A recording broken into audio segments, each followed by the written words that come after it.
delighted to be able to introduce to you Wendy Jones, who is the founder and CEO of Next Step for Seniors, and she is going to talk about long-term care options, what to consider. I give you Wendy. Thank you. Thank you. Thank you, Mary Sue. Hi, everybody. Thank you so much. I have been in the industry for 25 years, and I'm not a social worker, I'm not a nurse. I've went through the school of hard knocks. I've been in and out of every single, not every single one, but probably the majority of these facilities and communities over the course of 25 years. I was in food service, so I've been in almost every single kitchen. How many know when you've been in a kitchen, you've pretty much seen everything? Okay, so I've been in the kitchen of these places. And I've been in the med rooms because I did pharmacy for years. So do you know the average person is on approximately 15 medications? So we used to distribute those medications into facilities. So I've been in the med rooms, I've been in the kitchens. So I feel like I know these places pretty well. So when I started my business, Next Steps for Seniors, it's because I felt like I understood what went on in the communities. But I've done a lot of research since then. So today my goal is to help you better understand and give you as much information as I possibly can. Whatever I don't know, I will find the answer for you, but I just want you to know I am here to help you better understand and to answer your questions. So throughout the presentation, I am going to have 2 microphones, so you can feel free to be, I want this to be real interactory, okay? A lot of interaction. So if there's something I'm saying and you're like, I don't understand, just raise your hand and let's talk about it, because there's a lot of information to know. We're going to cover this in a fairly short amount of time. Okay, so let's start with, what do you look for, right? Everybody's like, what are the things that you need to look for? Now, first I want to start with, everybody in this room, and I know this is true, want to stay at home as long as we can. And I am 100% an advocate of that. I think that is absolutely what we should try to do. But there's some things that I want you to pay attention to that maybe start happening that we should consider other options and supportive services. There are so many supportive services out there that we can surround ourselves with so we can stay at home longer. First, medication. It's a really, really big deal if you miss your medication. So if you're home alone and you don't have another advocate, there is systems out there, medication management systems, that the bell rings, it talks to you, it distributes your med, and all you got to do is pick it up at a certain time. And guess what? If you don't pick it up, it won't distribute the next medication. I highly recommend these systems. If anyone's living at home alone, or if you're checking on a loved one that's home alone, this medication management system is phenomenal. Also, meal preparation. This is a real life story. I was sitting in a family room with a loved one, the daughter and her mother. The daughter says to me, I don't think my mom is safe at home anymore, but I don't know. I have no idea. How do I know? I says, let me come meet her. So I'm sitting in her house, and do you know what she said? I asked her this question, what did you have for breakfast? She said, eggs, bacon, and toast. I said, okay. I'm like, how did you make the eggs? She said, scrambled eggs. She says, I put the bacon in the frying pan. She talked through the whole thing. And then she went to the bathroom, and I looked at the daughter, and I said, come with me. And we went into the kitchen, and guess what? No eggs, no bacon, even in the house. This was this morning, she said she had it, right? No toast. There was, and so I said, so if you're asking me my professional opinion, should you be concerned? Yes, because your mom's not eating. But we're used to saying, yeah, I had eggs, I had bacon, right? So we got to take the next step. Look in the pantries, talk to them. If you say, did you take your medication? What time did you take them? So these are just basic things to start with. Safety is huge. If you need a company to come alongside and put in you need grab bars everywhere. You get out of your car, you walk up the steps into your house, you need a grab bar. You need a grab bar in the bathrooms. Number one place for falls is the shower. You should have 3 or 4 of them in your shower. Near your bath, everywhere in your bathroom, let me just say that. So safety's a big deal. Personal hygiene, again, if you need to start with having someone come in the mornings and give you showers, it's a great place to start. And getting in and out of a chair. And I hate to be the one to say this, but we've got to be real careful with driving, okay? Because you've got to picture if a 3-year-old comes running out in front of you, you have got to be able to hit that brake fast enough to avoid a severe accident.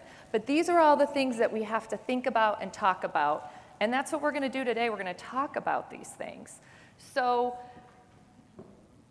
all of these things can be managed to an extent in your home. But when there comes a time when something happens, okay, a disease state sets in, it could be anything, it could be Parkinson's, or you get in an accident, you fall and you break your hip. Where do you end up? In the hospital. We all end up in the hospital. And this is what I'm here to educate you on, what happens after the hospital. Okay, so you're in the hospital, you've been admitted. Does anybody know the difference between observation and admission in a hospital? It's really important to know that. Why? Because when you're admitted and you need to ask the nurse, I don't care if you have a gown on, if you're eating the food in the hospital and you're sitting in a room, that does not mean you're admitted in the hospital. You could still be under observation. And the difference is if you're admitted in the hospital, Medicare steps in and will cover your stay. And if you're there for 3 days in the hospital, you can go to a subacute rehabilitation center covered under Medicare for up to 20 days. If you're under observation, there's a whole big thing you got to go through with your insurance. And it not only would your hospital stay maybe not be completely covered, but your rehab will not be covered. So I tell all of my clients the number one thing you want to do is find out if you know anyone that is ever going into the hospital that's over age 65 and has Medicare. You've got to ask the question, are they admitted or are they in observation? Does everybody understand the difference? Okay.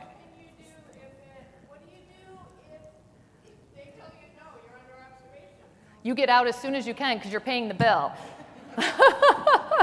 I mean, and I'm not kidding. I mean, it's crazy, and this is all because of our whole Medicare, Medicaid wonderful system that we have. But we've got to be aware, we've got to be educated. So one of two things, that's a great question. One of two things. One, they have to find something medically necessary in order to admit you. So they can run some more tests. You know, did you check my heart? Have you checked, did you do a scan? Did you do this? Because there's some reason you fell. Did I break my hip? Did I break my knee? There's got to be more tests they can run in order to find out if they can admit you. Okay, now if your vitals are not correct and there's an issue, they'll admit you because they cannot discharge you until they stabilize you. So that's the good news. And if they say, no, we cannot admit you, find that out as soon as you can, because the second thing that comes is you should ask, okay, then am I paying for this? Or is it under Medicare? And if they say you're paying for this, then you need to leave the hospital if you don't want to pay the bill, or you need to call me, which my cards are up here, because we help people get out of the hospital and into a safe place if you can't go back home. So those are the two things, yes?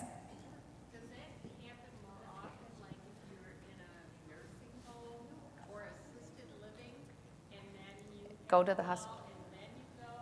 It could happen anytime. Yep, it doesn't, any reason you go to the hospital, whether you're in an assisted living, she's asking, and then you go to the hospital, or whether you're at home and you go to the hospital.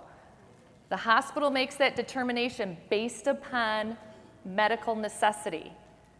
So if you just have, I had a guy, and this is a real story, fell in the parking lot, could not move. Called 911, picked him up, brought him to the hospital. They would not admit him. Do you know why? There was no medical necessary reason. The reason he couldn't walk is he has spinal stenosis, and he's had spinal stenosis his whole life. He didn't break his back. He didn't break his leg. There was nothing they could do at that point because spinal stenosis is not a diagnosis that's medically necessary to keep you in the hospital. So she called me, and I was able to get him somewhere safe. But that's an example of you got to ask those questions. Okay, any other questions before? Yeah. Quick comment is that even if you have insurance and you are in there, sorry, and they put you in the hospital under observation, even if you have insurance, you may be footing the bill anyway. I had a friend who fell in an airport. They transported her to a hospital, and she spent the night in observation under insurance that did not pay, just an FYI. That's good. That's exactly why we're here today. And that is thank you for sharing that story, because it happens, and I don't want it to happen to you. Okay, so moving along. So this is what we're going to talk about today. I'm going to start with the rehab, and then we're going to move into long-term care nursing, what it is, how much it costs. We're going to go into adult foster care homes, if you're familiar with those or not. It's a good option to long-term care nursing. And we're going to talk about assisted living, memory care, and independent living, and how much all of those things cost. And yes, I'm going to be the bearer of bad news. It is not covered by your insurance. Okay? Everybody thinks everything's covered by insurance. I'm so sorry it is not covered. But I'm going to tell you what is covered and what is not covered and how it is covered under some things like Medicare and Medicaid as we move forward. But again, feel free to ask questions. These ladies are here. Just raise your hand and stop me, okay? So we're going to start with rehabilitation. So rehabilitation, you're in the hospital, you're there for 3 days. We just talked about this. Medicare's covering it. Your social worker at that hospital will say, okay, which rehabilitation, right? They give you a list. Do you want to go to? Another word is subacute. Another word is skilled nursing. And another word is rehabilitation. They could call it any one of those. And that means that for 20 days, you are completely covered in a rehabilitation facility. And there, they'll do physical therapy, occupational therapy, speech, all covered. You can eat in the room, you can eat outside of the room, it doesn't matter. This is an example of what it looks like. It's like a little mini hospital. Again, covered under Medicare, only for 20 days, depending on your insurance plan. Now, you can get it covered up to 100 days, but there's a copay. And they may not tell you this, but it's $144 a day copay after the 20 days if you stay there. So has anybody gotten a note from or a call, your loved one's getting discharged in 24 hours, you need to find a place for them? Has anybody gotten that call? Okay, because Medicare is no longer covering it. So they're letting you know you're done, you're cut off after that certain period of time, so you need to find the next step, and that's what we're going to talk about today. So that's the rehabilitation. Okay, so this is a report. I'm going to call up my esteemed colleague and IT guru. Everybody give him a round of applause. We're going to run this little article. This is going to tell you about, if you don't know Hank, he's amazing. From Channel 4, he did a special on nursing homes and how to know which ones are good. So listen to this, it's only 3 minutes long.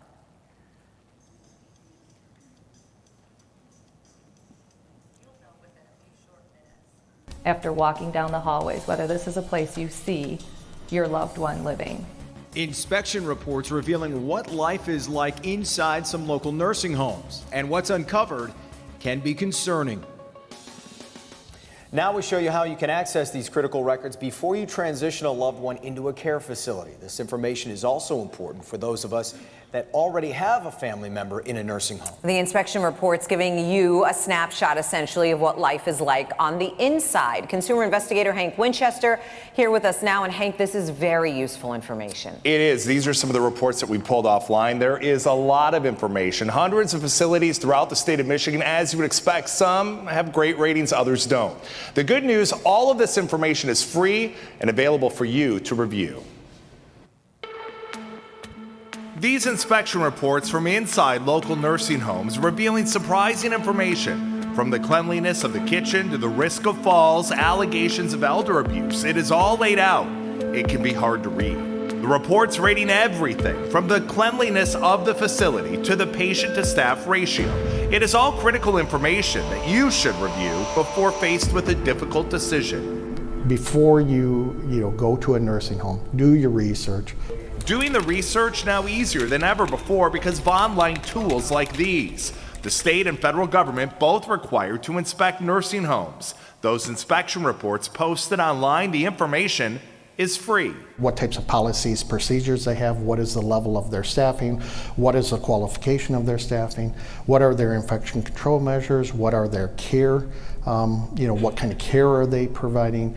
You have access to all of these reports, and the 5-star grading scale makes it easy for you to see where some facilities are making the grade and where others are failing. Go and visit, talk to the residents, talk to the owners, talk to the care staff. Get a feel for that. Finding the right place for your loved one can be challenging. It's an emotional decision that sometimes needs to be made quickly. Yes, it needs to be clean. Yes, you want it to be well lit. You want it to be joyous. But the most important thing is watch the people. Look at the residents, the other residents in there. Are they happy? Are they clean?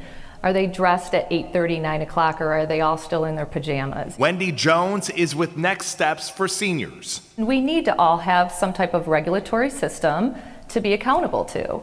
And I think it's a great tool to have because we know that the state is keeping an eye on what's going on. Wendy's company helps families in that transition point to locate the right care facility. And while she and state investigators agree the information in these reports is helpful, nothing beats seeing a nursing home for yourself.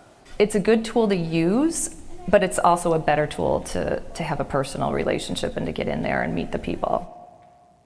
We put a link to the website with all the inspection reports on our website. Click on Detroit.com. Just head over to the Help Me Hank page. Again, it is very useful information. There's a lot to read. But as we heard from a few different people in that story, nothing beats getting an eye and taking a walk through the facility yourself. Exactly. You got to go with your gut, too, Yeah, right? true.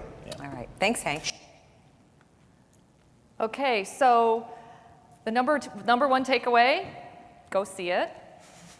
Please do not ever let the social worker at the hospital say, okay, this is where I'm going to transfer your loved one. Is that okay with you? And you nod and say, okay, that's fine.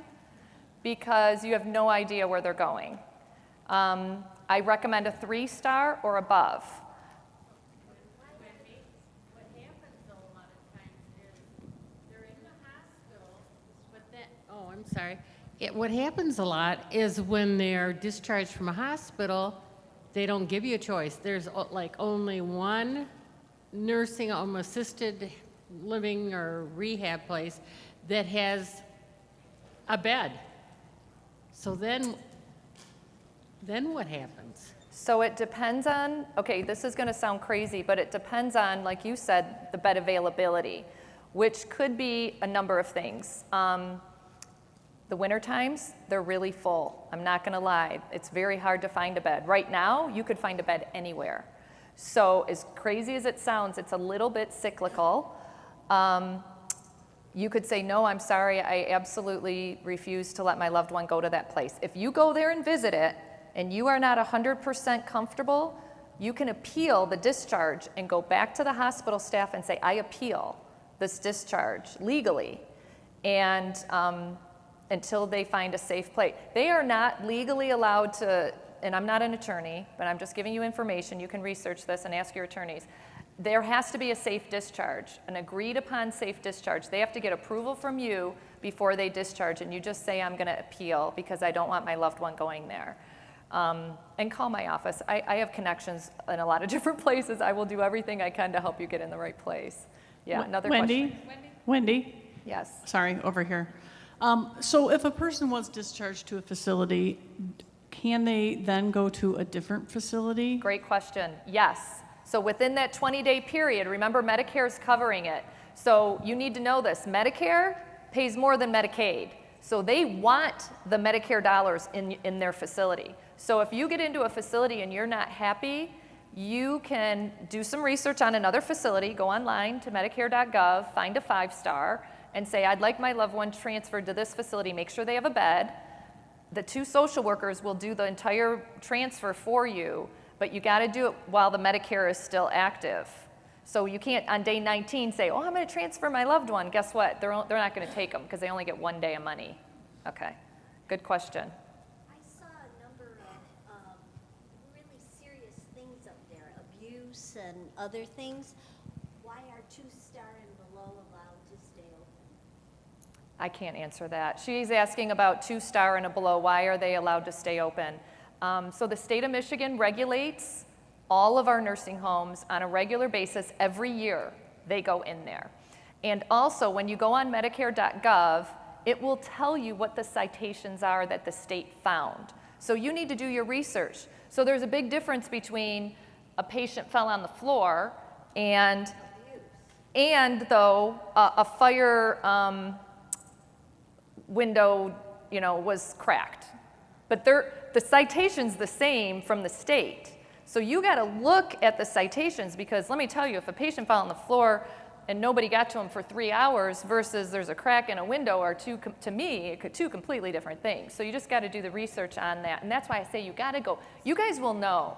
When you walk into a building, trust me, you've probably been in some of them already. You're going to have a really good idea even before, yeah. My mother was in an acute care rehab center, and she was going to be released to a nursing home. And in our area, there were 2. And one, there was no way she was going to. So I was at the other one first thing in the morning, and I stayed until I got a spot for her. And then I went to the facility where she was at and said, this is where she's going. So sometimes you just kind of have to be annoying. I'm glad you shared that. But did everybody hear that? That's a great, when you don't get the answer you want, you persevere. So, the other thing too is I must be talking to the wrong person. I'm sorry. Somebody here can help me, right? Yeah. The doctor at the acute facility said one thing about wherever you take your person, you have to be present, because if you're not there frequently, they don't get the care that they get. Yes, otherwise. And I 100% agree with that. And also, I want to, in addition, I want to add, how nice would it be to the staff who's not making very much money when you walk in with cookies and candy for them, and you make a cake or something? They love to see families come in and dote on their loved ones and dote on them. Because who's caring for them? They're caring for your mom and dad and your loved one, but what are they getting out of it? $10 an hour? So let's give them a little TLC. I agree, you gotta be present. Any other questions on skilled nursing? So these are the indicators: health inspections, staffing, and quality measures. That's what they're basing that 5-star rating on. You want to be sure that you have good staffing. If the staffing is a 1, but the health inspection's a 5, guess what? To me, not so important, because I want more staff, right? So you want to, when you look at those reports, this is the kind of stuff you're looking for. I just have a couple of comments. You have to check now. You can't go on past experience with the nursing facilities. Good comment. They change. And also, if it's part of a chain, you can't assume that because the one that's A is the same as B, is the same as C. They're entirely different. My mother ended up switching from one facility to another, one in Beverly Hills, one in Royal Oak, and it was like night and day, even though they were owned by the same company. That's a great point, and I'm glad you shared that, because you really do have to pay attention to the current. Totally agree. Oh, one more question here. We had an experience with a person who went into skilled care, and I believe it was a shoulder injury, and she was rehabbing on it, but they didn't let their people out of the wheelchairs. Every patient there was wheeled everywhere, and there was an alarm in the chair when they got out of the chair. I mean, it was well rated, it was a beautiful facility, but by the time she was ready to be dismissed, she was not mobile. And I'm wondering if it's a standard procedure or if it's something to be looking for. Liability, something might have happened at that place, and now they're very, very, very, very cautious. I will say this, you have to be walking completely independently in order to walk. So if you're there for physical therapy, let's say for your hip, you will always have an assist, because they want a live person with a belt around you at all times, walking with you, and if they don't have a person, you'll be in a chair. You're gonna be in a wheelchair. Because legally, if that person falls, you're gonna go sue that nursing home, right? Because, my dad was there for a hip, he broke. So they're nervous, and you can't blame them, so that might have been a safety, security thing. every single person seems a little extreme to me, but that might be something you want to talk to, administration about there. Say, this is what I observed. I'm curious, why is it? And they may have an answer. But I do encourage everybody, if there's an issue, don't go to the aide or the person, go to administration, go to that. The first thing I say when people call is, did you talk to the administrator? Like, did you go all the way to the top? Did you go through every level about your concern? Because you want to be able to communicate what the concern is, because number one, you don't want it to happen to anybody else, but number two, they need to be aware that you're aware. Is there another question over here? No? Okay. A good comment, though. Okay, so long-term care, you have 24-hour staff. It's like a little mini nursing home or a little mini hospital, right? 24 hours. People are around all the time. You get help with IVs, wound care, any severe things can all be managed in long-term care. And the reason I bring this up right now is because they cannot be in assisted living. So you need to know, if I have a client right now that's on an IV that has wound and wants to go to assisted living, and I'm like, you can't. Legally, you can't. Assisted living can only take stage 1 wound and no IV. So you don't have a choice in the matter. You need to go to a long-term care or a group home. That's another option. Okay, so moving on from long-term care. Any other long-term care questions before we move into adult foster care? And you feel free to come up afterwards too, we can talk about it. So adult foster care homes are licensed by the state of Michigan, and it's a home. It's like a 6-bed home. Now the reason I like these is because it's a high level of care. There's somebody in that home 24/7. They are not allowed by the state of Michigan to leave any patients in there alone ever. So the good news is an adult foster care home has staff there all the time. Are they nurses? No. Usually they're not.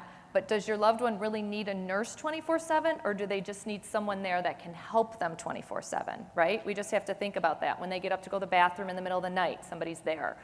Help with activities. It's basically a warm, loving atmosphere with a lot of TLC. And it's a good alternative to the nursing home because it's less expensive. And you cannot be on Medicaid in an adult foster care. It is private pay. Okay, but if you only get a limited amount of income in your Social Security check every month, it's a good option. The average price that I like to tell people for a semi-private is $3,000 a month. Now, you're probably thinking that's a lot of money, but what I want to tell you is if you go stay in a hotel, it's $100 a night, right? Times 30 days, just a hotel is going to cost you $3,000. Now let's add 3 meals a day, dressing and grooming and all the things that they do and care full-time for your loved one for $3,000. Now it's not that bad of a deal, is it? So you just got to think of it that way. That seems like a lot of money, but they're taking care of your loved one 24/7. And those are adult foster care. Here's an example of a bedroom. A private room in adult foster care is like $4,000. When I say semi-private or shared, it's 2 people in 1 room. But it's a larger room, so it's less expensive if you have 2 people in 1 room. And they do have their own bathrooms usually. Here's the kitchen, just a dining room, so you all come together and have dinner around the table. Okay, now moving into assisted living. Assisted living is you have an RN on staff. Someone's got a question? Tell me what the difference is or what it is for stage 1. What do you consider stage 1 wound care? What kind of a wound? I think it's smaller than a quarter. Is there any nurses in here? Is it smaller than a quarter? Who knows? I'm looking at you because I just sat next to her. Stage 1 is a very small wound. It's not anything serious. It's not open. It's just a sore. Don't quote me on it. I'm not a nurse, but okay. Okay, good. Thank you. That was okay. Yeah, so it can't be, if you have a big, gaping, open, gushing, yucky sore, you are not going, I'm just telling you, you're going into a nursing home. There's not many people that are going to be able to have the level of care to help you with that. Okay, so assisted living, they can do almost everything for you. They can help you get dressed. They can help you go to the shower. Shower assist. They check on you. Every 2 hours, they check on you. All night long. They'll walk in every 2 hours. Hi, Mr. Smith, how are you? Hi, Mr. Smith, how are you? Every 2 hours. Now, if your loved one can't go 2 hours without someone checking on them, don't move into an assisted living because you have your own room with a door, your own little area. I'm going to show you what it looks like right here. They have a little kitchenette in a lot of them, just a sink and a refrigerator, and then you've got one room. You've got a bed, you've got a nightstand. Now these are running approximately right now $5,000 a month. So that's why when I said adult foster care is a lot less, assisted living is more because it's 150 people in a huge, beautiful building with all the staff and the overhead, right? So that's assisted living. And again, no IVs in an assisted living, right? All we have is we have an RN on staff. We have all the care people, the aides there, 24/7 care. They're checking on your loved one every 2 hours. So it's good. It's a good place to be if you can afford it and if you're not too high of a level of care. Okay? Yeah. Can you not have home health to do dressing changes or home health agency? You can use home, okay, so there are, good question, Sandra. There's home health companies that can do the wound care for you, but you still can't have more than a stage 1 in an assist. So they'll come in and do the wound care in an assisted living if it's the stage 1 for you. And in a group home, it doesn't matter what stage it is, and the home health can do all of the care on the wound. But they usually only come 3 days a week. So if you have a wound that's really big that needs every single day, you got to have a place that's going to train the staff, or you're going to go in and help, whatever it takes on that wound. But good point, because the skilled care companies, it's called home health care, they have it covered under Medicare. So, but again, you still can't move into an assisted living if you have a stage 4 wound, regardless of who covers it. You can't do it, because they don't want the liability either. Yeah. You didn't really address memory care, even though it was kind of... Oh yeah, okay, so memory care, sorry, thank you. Memory care is secured. When I say secured, those doors right there, you can't leave the building. It's secured. So they want to make sure, and that's about 1,000 to 2,000 more than assisted living. So now we're up into the 7,000 range average. It could be 6,500, it could be 8,500. But memory care is extremely expensive and is an extremely high level of care. So that's higher staff ratios. It's secured, meaning you can't come in and out of the building, and they keep activities constantly around you to keep you active and in your climate. I've seen some really great memory cares, so don't be discouraged by memory care as long as you have a way to pay for it. Do you know the cost average of memory care? Yeah, it's 7,000. Yeah, 7,500 really. I mean, you can get them for 6,500 and they go up to maybe 8,500, but I have a couple right now that's paying $13,500 for 2 people, and the man doesn't even need memory care. The wife does, and he doesn't want to leave her, and so they're in there together. Yeah. Hi. So you keep saying staff ratio to patient or resident. Can you just do a quick breakdown of what you think is a good staff ratio for skilled, and I think that's mandated by the state, but then assisted living I don't think is, and then what you think for memory care. What do you think is a good ratio? So you're right. Long-term care is mandated by the state. So I'm going to tell you this for an adult foster care home. Adult foster care home is 1 to 6, okay? And that's licensed by the state, and they say that's okay. But here's the thing that I would always ask about an adult foster care home. Do you have a wake caregiver at night? Meaning, is somebody awake and in the building working, or is somebody sleeping in bed and might hear your loved one when they get up? Because it doesn't specify that with the state. So you could have somebody, that same person, working 24 hours and they go to bed at night with everybody else, and then your loved one falls on the way to the bathroom because they don't have a wake caregiver. So I always ask, do you have a wake caregiver at night? Now, I personally prefer 2 during the day hours because that's when most of the activity is. So if you're ever going to look at an adult foster care home, and I'll get into what I do later because I can help you do that, but you would want to ask for, do you have 1 or 2 during the day? And then do you have a wake at night? I think those are important things. And you can also pay attention to the level of care. If everybody's in there is getting dressed by themselves and walking around and they're just there to and happy, one's probably fine. But if you've got somebody who is like in a really bad place and that caregiver is always with that person, what happens when somebody else needs something? That's why I say 2 during the day is a better ratio. Assisted living is even higher. It's like 12 to 1, something like that. Don't quote me on that. But that's why you're like, I didn't see any staff here. Well, that's because there's only 2 working on the whole wing of 20 people. But that's okay by the state again. There was another. I'm just asking a clarification question to what you just said. In a situation, placing a loved one and then the wife would like to stay, were you saying that it's double then for those, the individuals? Yeah, good question. You just pay a second person fee for the second person. Oh. So it's not the same price. So like I think they paid $8,000 or $9,000 for the loved one and then like $3,000 for the, yes.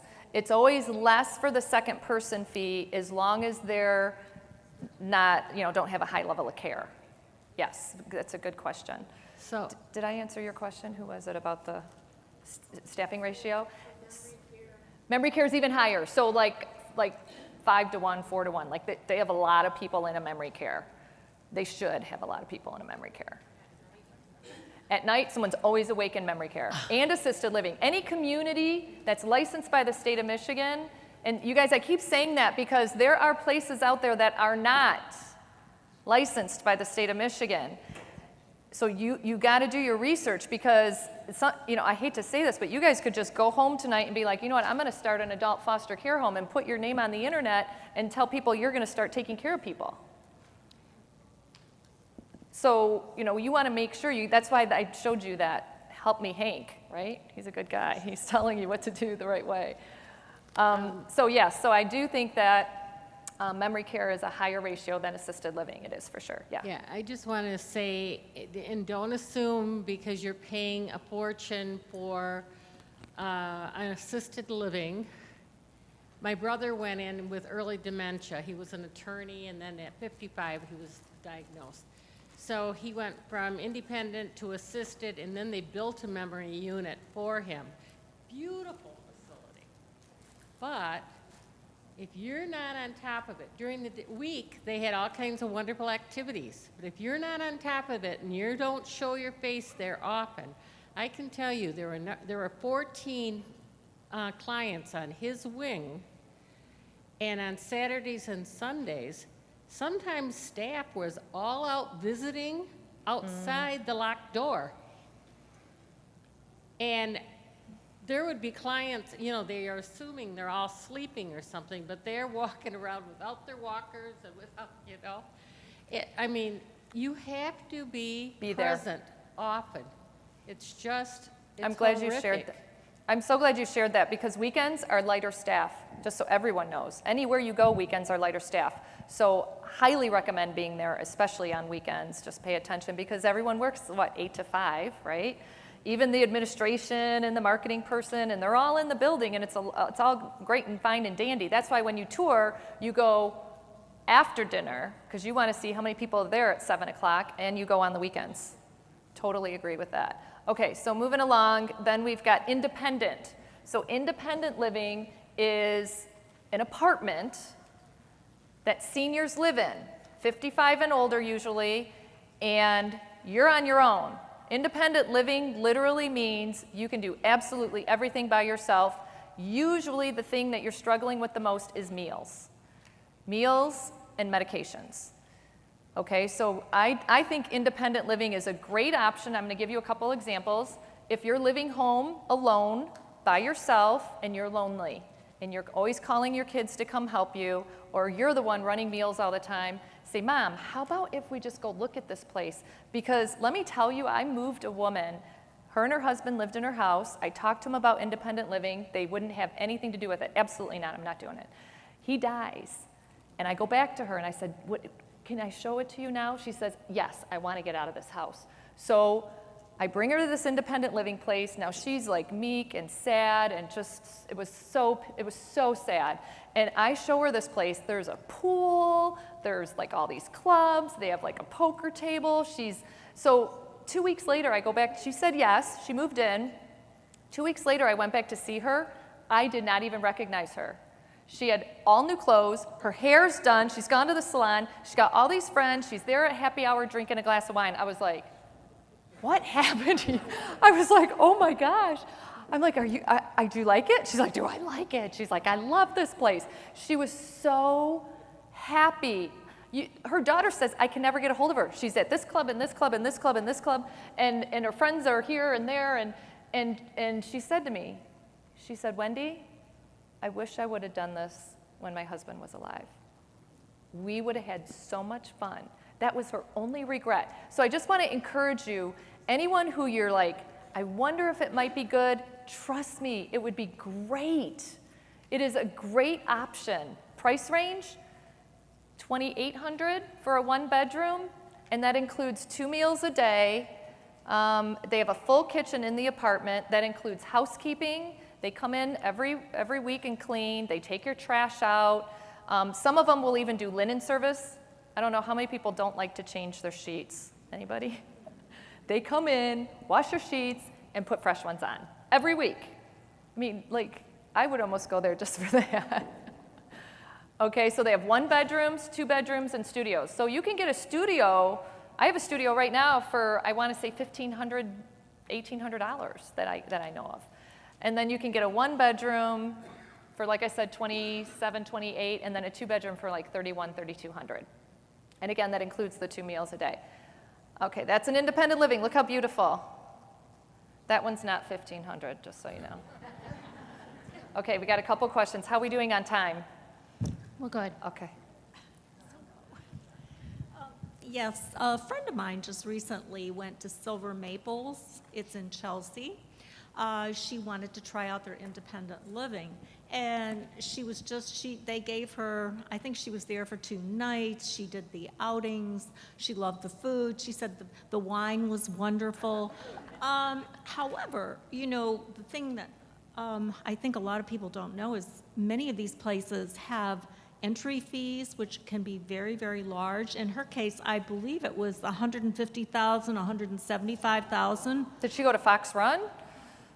Okay. No, this was Silver Maples. Oh, Silver Maples, holy cow. It's very, very pricey, depending on the facility, how much that stipend is, the entry fee. Okay. And I guess your descendants can get, I believe, a certain percentage back. Maybe 90%. So yes. Okay, I'm glad you mentioned that. There's 3 places owned by the same person. There's one in Dearborn, one in Northville, and one in Chelsea that you're talking about, where the method is you sell your house, basically, and then you take the money from your house, because they're usually paid for at that point, and you give it to them as like an insurance policy thing, and then you move in. So yes, but that's rare. Just so you know, there's only, that I know of in Michigan, there's only 3 independent living communities that do it that way.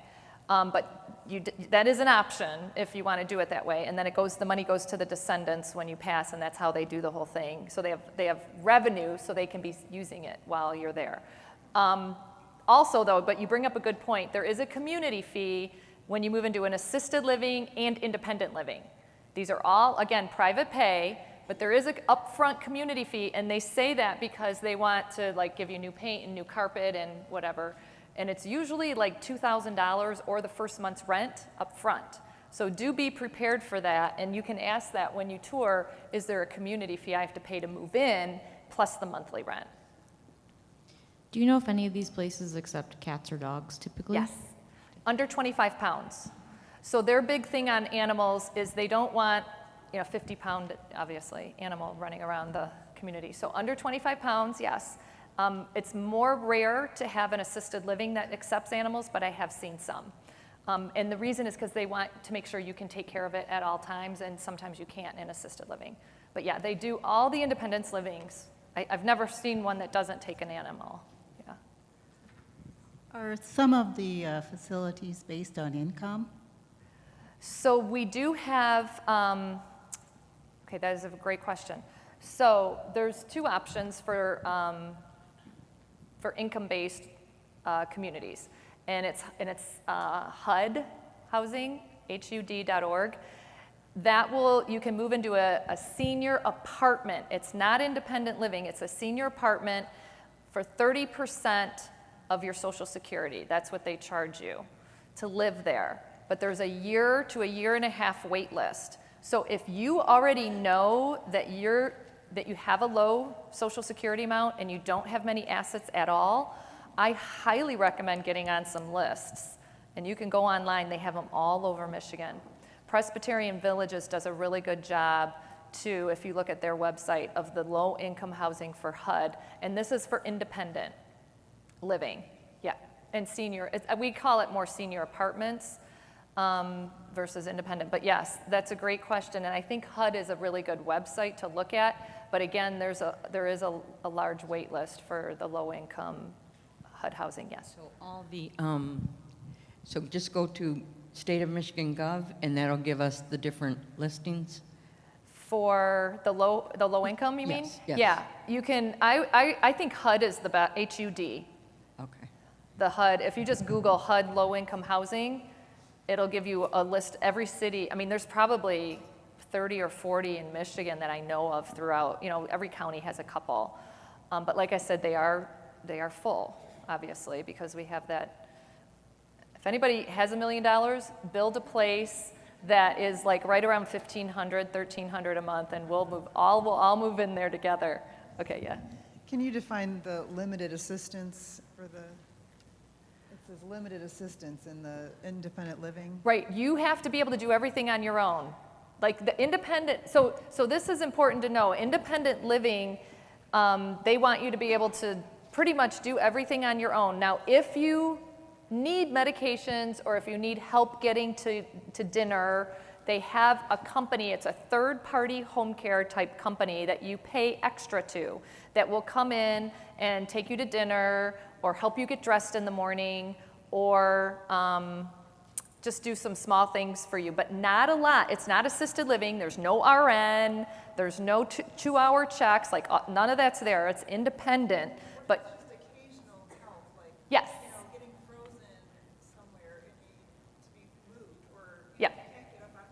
They give you a pendant and an independent living. And that third-party company, but you got to pay for it, it's not included, but that third-party company can come help you do stuff. So like if something happens, if you have a fall in your room, you can push the button and they'll come and help you up. So yes, that's why I say limited. Like don't do that, don't do independent living with services as an assisted living place, it's not. And just so you know, you got to ask, because some of these independent living with services, their salespeople, they want you to move in. So they're like, oh yeah, no, we'll do that. Yeah, we'll do that. And you have to ask, is it a third-party home care company that's doing it, or is it owned by your company? And they're going to be like, oh yeah, it's a third party, which means they have nothing to do with it, and they'll tell you, yeah, you can move in, they'll do all that. Then you say, this is what you say, okay, I want to meet with that third-party company and make sure they can do all these things. Because that's really, really important. You don't want to move in a place thinking that you're going to get full care and it's going to cost you, probably $2,000 extra in care if you get full care in an independent living place. So it's all extras. Was there another question? Okay, so there's a bedroom in independent living, so yeah, they're beautiful. Okay, so now the next question is, you're probably asking, and I only have a couple more minutes, so touring, what you want to know, these are just basic things to pay attention to. You want to know, is it clean? Are people happy?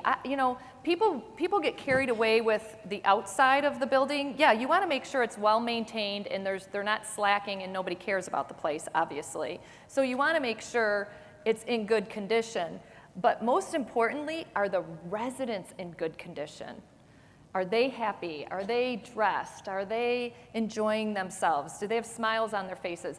Do the staff call the residents by name?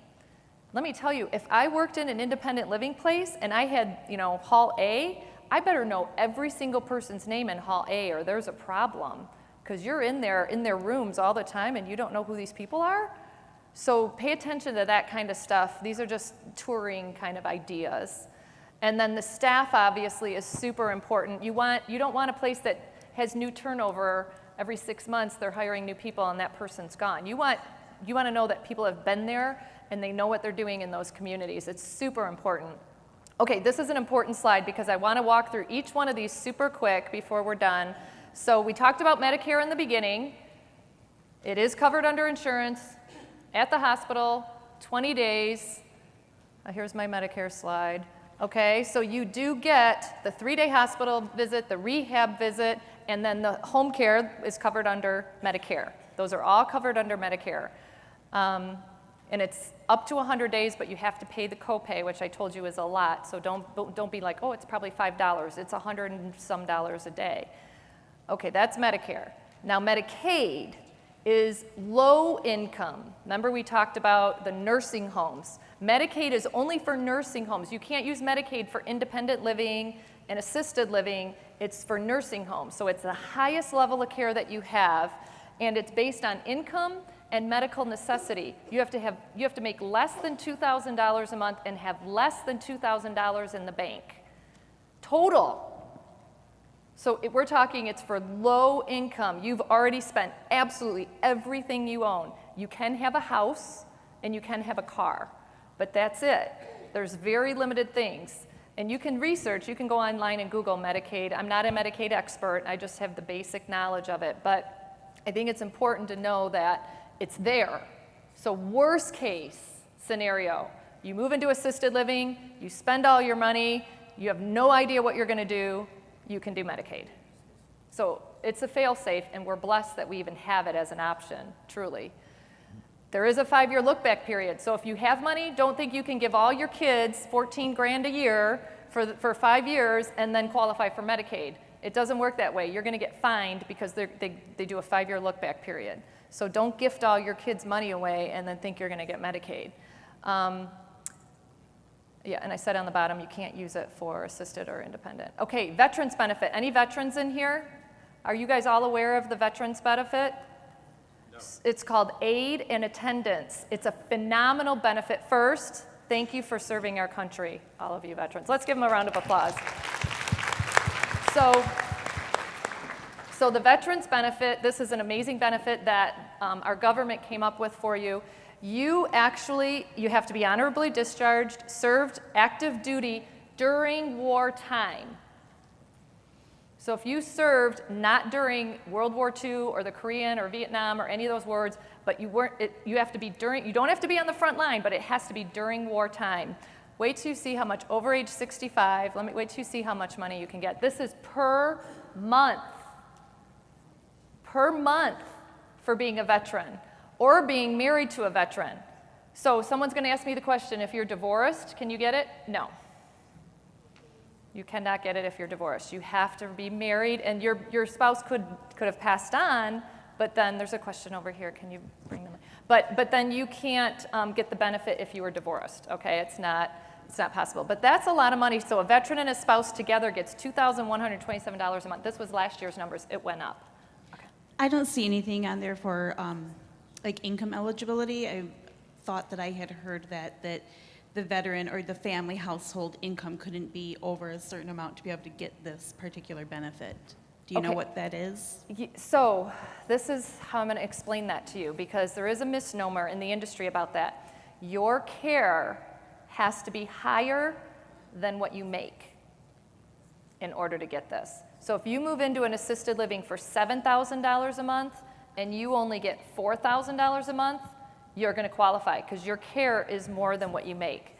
But if your care is $4,000 and you get $4,000, you're not going to qualify because you can pay for it, right? So they're basically saying it's for people who need it. They don't want to just give it to everybody. We don't have that much money. I wish we did in the United States, right? Yeah.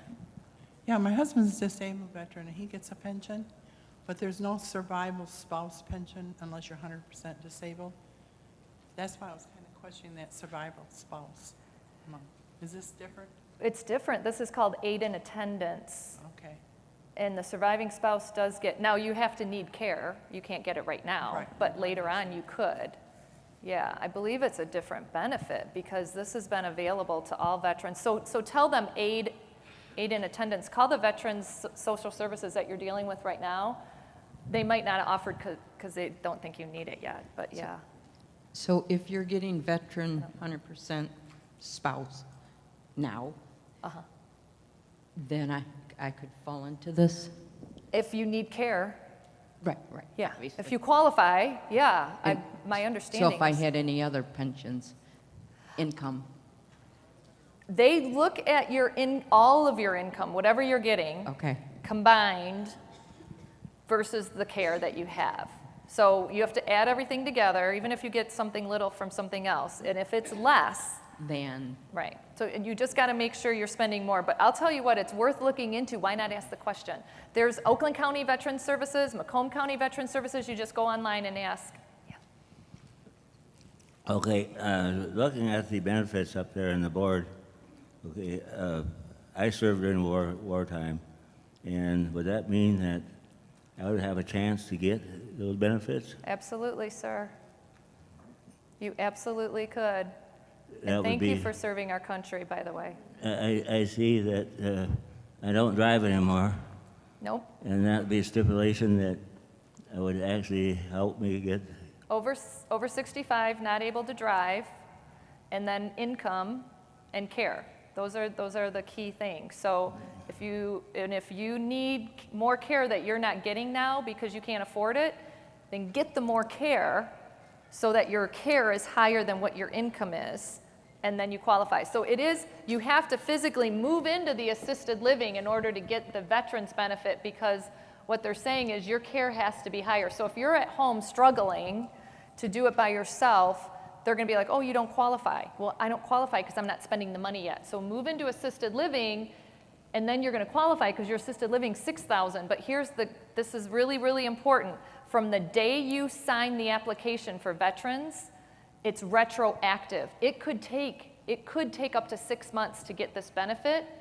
So you have to be able to afford moving in for 6 months until this benefit kicks in. And then you'll get a check for $12,000 in 6 months to cover the back pay. Does that make sense? So unfortunately, as wonderful as the benefit is, it takes a long time for them to process them. They're behind. You've probably seen it on the news. Yeah. My understanding is the government has contracted with certain homes, and if veterans go to those, It's quicker. That's true. That is true, but there's only that I know of. I don't know does anybody know how many there are? I heard of 2 in the state of Michigan. I know there's one. Then there's one in Monroe. Saginaw and Monroe. Those are but they are available, and they're amazing if you don't mind going all the way to Monroe. There's one in Grand Rapids. Okay. I just wanted to clarify, veterans can get aid and attendance when they're living in their own homes. They don't just have to go into a facility to qualify for it. You can get aid attendance as long as the care level is higher than, right. Well, we did that with my dad. Oh, yeah. Yeah, so we took care of him at home. So and if he you're was paying getting home aid and care, attendance. good Yeah. point. Do you guys understand what she's saying? If you're paying home care, you're paying more than what you make. You can still get the aid and attendance benefit. You don't have to be in an assisted living. Your care has to be higher than what you make. Good point. Thank you. Okay, one more question over here, and then we got to move on. We only got 2 minutes left. Hello? It's not a question. I just wanted to say, with the aid and attendance, at least for the spouse, there's an asset limitation. Okay. You can only have a certain amount of money. In assets, in addition to the assets, income right. part. Okay, so do your research on the aid and attendance benefit. Obviously, if you're a millionaire, they think you can pay for it without, right? So, and we don't want to take advantage of it if we can afford it. I agree. Oh, okay. Yeah, and I don't know what that is. Do you know what that is, the restriction on assets? You can't. Oh. Years ago. So. You don't remember? I don't know remember. exactly what It's a decent amount, but not really. Okay. Okay, sorry. Okay, so just moving on. Okay, so I have a radio program. I only have 2 minutes left. I just want to tell you this Saturday, there is a gentleman on the radio show. I pre-record it, so I already know this. Tomorrow, who actually died and came back. He was resuscitated. And it is the most amazing story you have ever heard. So if you can, tune in tomorrow at 11 a.m. and Saturday at 10. This guy, and his life completely changed after this experience. So just FYI on that. And then, so my service, just really quick. So my company that I started 7 years ago helps people do exactly everything we just talked about today. This is what I do, and this is what my team does. So my cards are up here. This is, I call this my older adult business card because we can all see it. Okay, so the number's really big. So please come up. There's some on your table, grab it, take it with you. You can take as many as you want over here and share it. The service is free. There is no charge to you at all whatsoever. I would love to help you out. You just call this number. It's 24/7. Somebody answers. And we do everything we can to help you through the process and help you find the right option. Yes? Right, well, we can pretty much go anywhere in Michigan, but we're concentrated in southeast Michigan. We go as high as Saginaw. Yeah, I mean, if I had to, I'd find you something, don't worry. But yeah. Not usually, but like I said, I have a lot of relationships and there's groups, so call me. Like, don't not call me. And I actually have a sister partner in Grand Rapids that we work together, and I trust her, so I would probably transfer you to her and we would work that out. Yeah. So, yes.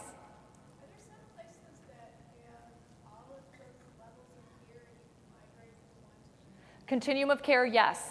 So not many, but there are some when you start an independent and then you move to assisted, and then you move to memory care or skilled nursing. It's called continuum of care facilities. There are a few of those, yes, and there's more coming up now because they're realizing how important that is. So yes, you have to look up continuum of care, but there are a few in Michigan for sure that are good to, yeah. Hang on, wait.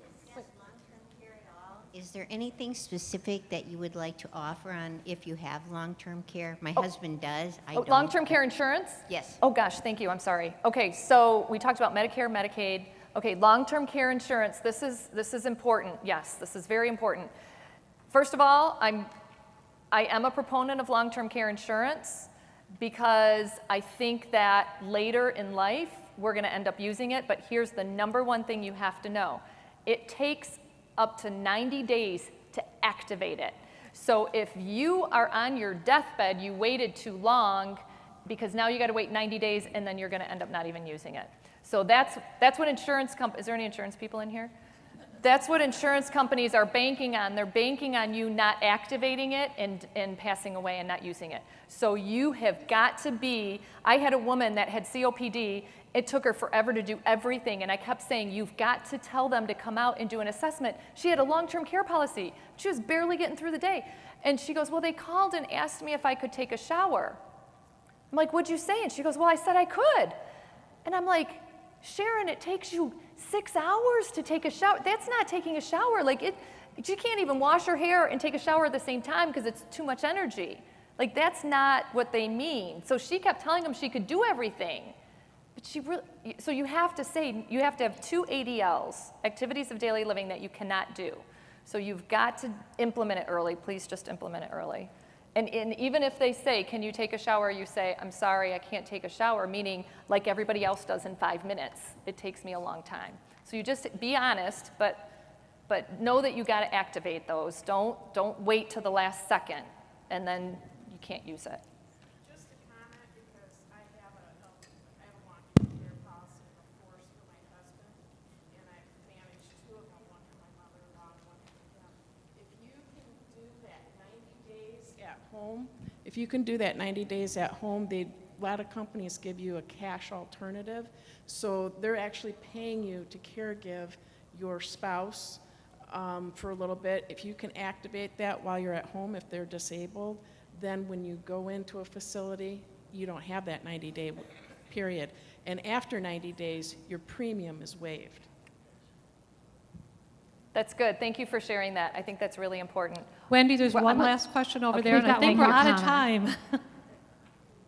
It's not a question, I just found the answer to that asset limit Okay, good. question. It says the asset limits aren't specified, but 80,000 is the amount usually used. 80,000? Okay. So that's good to know for that, for the veterans question. Okay, here's our contact information. Thank you, bless you. There's more flyers and my business card up here if you want to grab them. Thank you. Thank you, Wendy. That was awesome. Guys, I've got a lot of good information here today, and Wendy will be around if you have questions.